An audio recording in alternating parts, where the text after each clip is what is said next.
कल, आज और कल। एक दिन बादशाह अकबर ने ऐलान किया कि जो भी मेरे सवालों का सही जवाब देगा उसे भारी इनाम दिया जाएगा। सवाल कुछ इस प्रकार से थे। पहला, ऐसा क्या है जो आज भी है और कल भी रहेगा?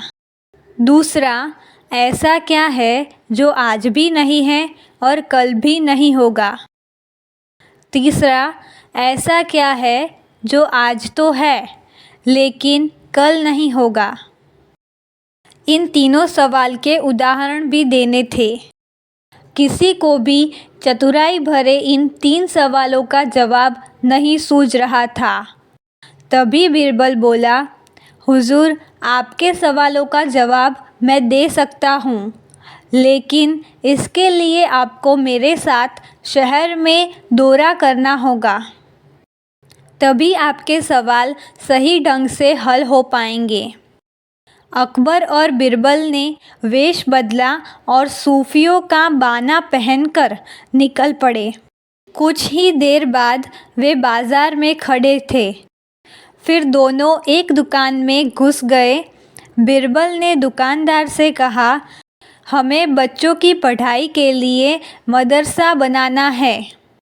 तुम हमें इसके लिए 1000 रुपये दे दो। जब दुकानदार ने अपने मुनीम से कहा कि इन्हें 1000 रुपये दे दो, तो बीरबल बोला, जब मैं तुमसे रुपये ले रहा हूँगा तो तुम्हारे सिर पर जूता मारूंगा। हर 1 रुपये के पीछे 1 जूता पड़ेगा। बोलो, तैयार हो? यह सुनते ही दुकानदार के नौकर का पारा चढ़ गया और वह बीरबल से 2-2 हाथ करने आगे बढ़ आया। लेकिन दुकानदार ने नौकर को शांत करते हुए कहा, मैं तैयार हूँ, लेकिन मेरी एक शर्त है। मुझे विश्वास दिलाना होगा कि मेरा पैसा इसी नेक काम में खर्च होगा। ऐसा कहते हुए दुकानदार ने सिर झुका दिया और बीरबल से बोला कि जूता मारना शुरू करे।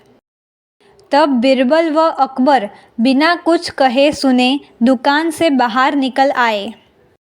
दोनों चुपचाप चले जा रहे थे कि तभी बीरबल ने मौन तोड़ा।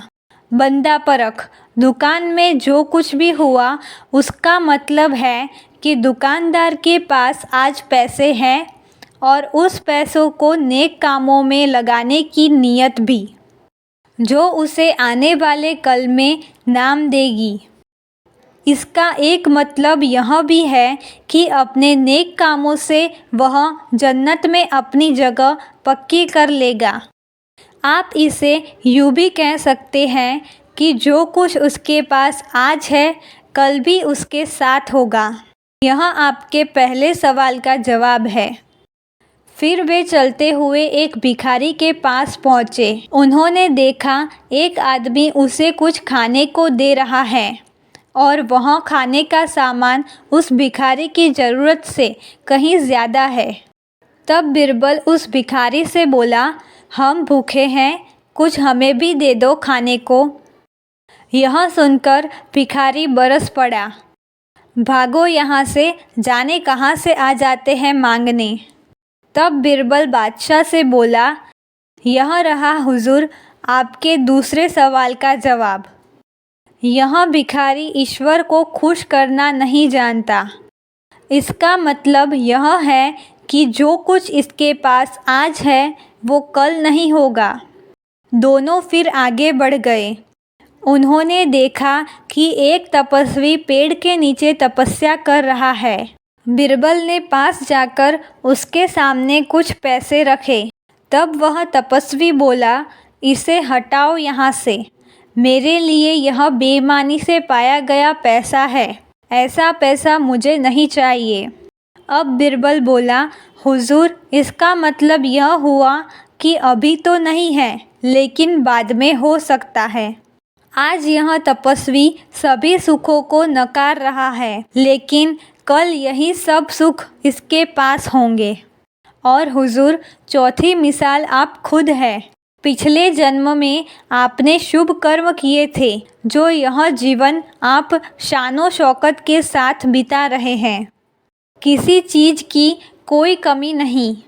यदि आपने इसी तरह ईमानदारी और न्यायप्रियता से राज करना जारी रखा तो कोई कारण नहीं कि यह सब कुछ कल भी आपके पास न हो। लेकिन यह न भूलें कि यदि आप राह भटक गए तो कुछ साथ नहीं रहेगा। अपने सवालों के बुद्धिमत्तापूर्ण चतुराई भरे जवाब सुनकर बादशाह अकबर बेहद खुश हुए।